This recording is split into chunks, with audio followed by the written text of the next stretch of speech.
Predicate के दो हिस्से होते हैं, एक तो प्रेडिकेट में होता है वर्ब और एक प्रेडिकेट में होता है ऑब्जेक्ट। एक तो प्रेडिकेट में क्या है, वर्ब, और एक प्रेडिकेट में क्या है, ऑब्जेक्ट। यानी प्रेडिकेट के दो हिस्से हैं, एक वर्ब और दूसरा object. Now I am starting with verb.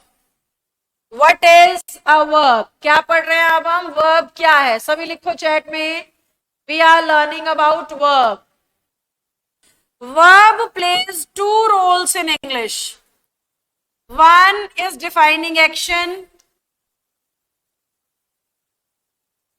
and another is defining state.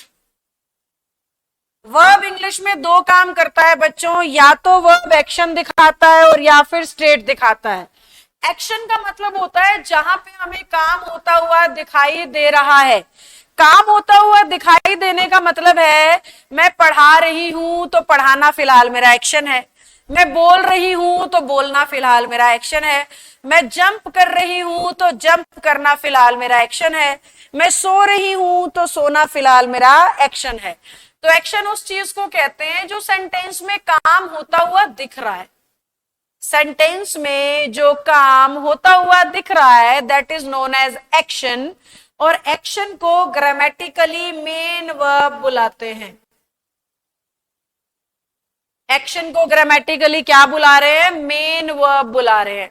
तो वर्ब क्या हुआ? सेंटेंस में होने वाले काम को वर्ब कहा गया है। यानी नेहा पढ़ा रही है, पढ़ाना एक्शन है। नेहा जा रही है, जाना एक्शन है। नेहा आ रही है, आना एक्शन है। तो वर्ब में एक्शन किसको कहा गया है? जिसके बारे में आप कुछ बता रहे हैं और वो साफ साफ दिख रहा है होते हुए। मेरा ये हाथ हिल रहा है तो ये भी एक्शन है, मैं नाच रही हूं तो ये भी एक्शन है, मैं गाने लग जाऊं, नहीं गाऊंगी डोंट वरी, मैं बहुत बेसुरा गाती हूं, मैं गाने लग जाऊं तो वो भी क्या होगा? एक्शन होगा। समझे कि नहीं समझे? जैसे आपने मूवीज में सुना है, हॉरर मूवीज, भूत वाली, डरावनी, romantic movies, love story, thriller movie, suspense. ऐसे ही एक्शन मूवी में क्या होता है? हीरो फूक मारता है, विलन उड़ के गिरता है। हीरो पंच मारता है, 10 लोग उड़ के गिरते हैं, और जिस दीवार से टकराते हैं वो दीवार पे गिर जाती है। इसको एक्शन कहते हैं मूवीज में। क्यों? क्योंकि काम होता हुआ दिख रहा है, क्योंकि काम होता हुआ दिख रहा है। समझे कि नहीं समझे? तो वर्ब क्या हुआ? या तो एक्शन या स्टेट। एक्शन क्या है? जो काम को होता हुआ दिखा पाए। जितने भी एक्शन है वो सारे मेन वर्ब हैं, जैसे कि गो, कम, स्पीक, सिंग, डांस, ये सब के सब मेन वर्ब हैं, ये सब के सब एक्शन है, ये सब काम का होना दिखाते हैं इसलिए।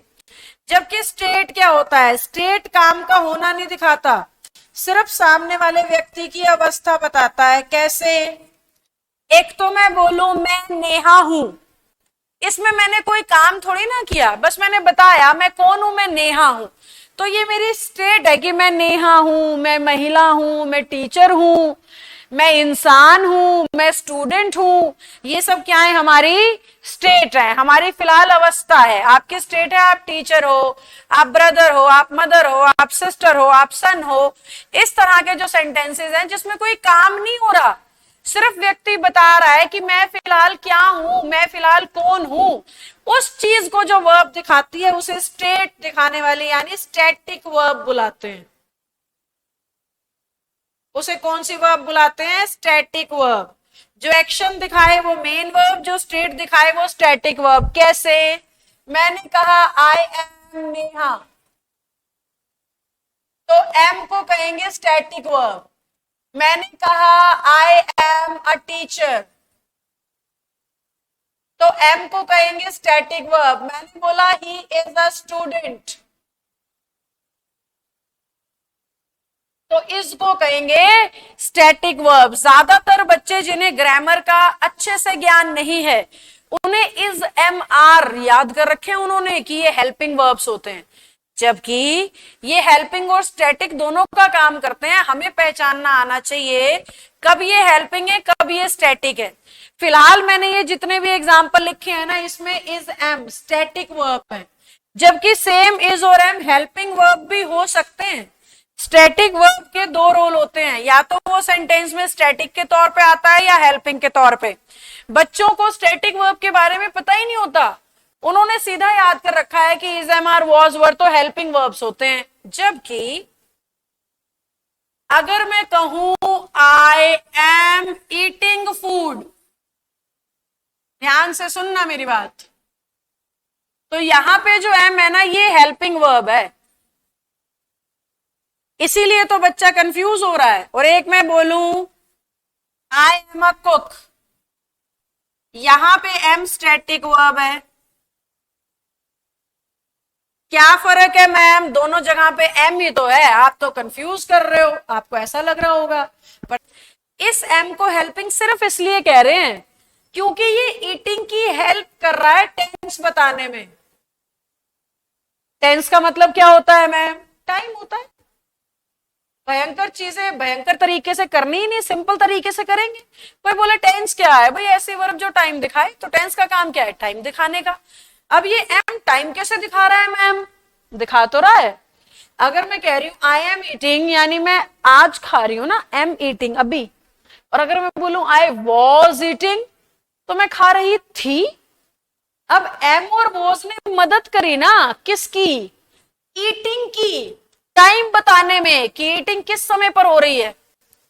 ईटिंग थोड़ी ना बता पा रहा है कि मैं प्रेजेंट में हो रहा हूं, कि मैं पास्ट में हो रहा हूं, कि मैं फ्यूचर में हो रहा हूं। ईटिंग तो एक एक्शन है, खाना तो एक काम है जो होता हुआ दिख रहा है, यानी ईटिंग तो मेन वर्ब है। तो सीखा क्या हमने, जब इज एम आर वॉज पर मेन वर्ब की हेल्प करें टाइम दिखाने में, तो उसे इंग्लिश हेल्पिंग वर्ब बुलाने लग जाती है। अगर वो हेल्प ना करें, वो स्टेट दिखाएं, तो वही सेम वर्ब स्टैटिक वर्ब कहलाती है। समझे कि नहीं समझे। ईटिंग को देख करके पता नहीं लग रहा ईटिंग किस टाइम पे चल रही है, जबकि एम से, वॉज से, विल से पता लगेगा कि ईटिंग प्रेजेंट में चल रही थी, कि पास्ट में चल रही थी, कि फ्यूचर में चल रही थी। समझे कि नहीं समझे। तो इसलिए यहां पे एम क्या हो जाएगा, हेल्पिंग वर्ब हो गई। क्यों हो गई मैम, क्योंकि ईटिंग की हेल्प कर रहा है भाई टाइम बताने में। ईटिंग किस समय पर चल रहा है, ये एम ही तो बता रहा है। अगर मैं कहूं आई वॉज ईटिंग, अब फिर से ईटिंग है, ये तो एक्शन है, अभी भी मेन वर्ब ही है। वॉज ने बता दिया भाई ईटिंग तो पास्ट में चल रही है। वॉज से पता लगा ना, थी, खा रही थी। अब वॉज से जब मुझे खा रही थी का पता लग गया है, तो वॉज को इंग्लिश कहेगी हेल्पिंग वर्ब है ये। समझे।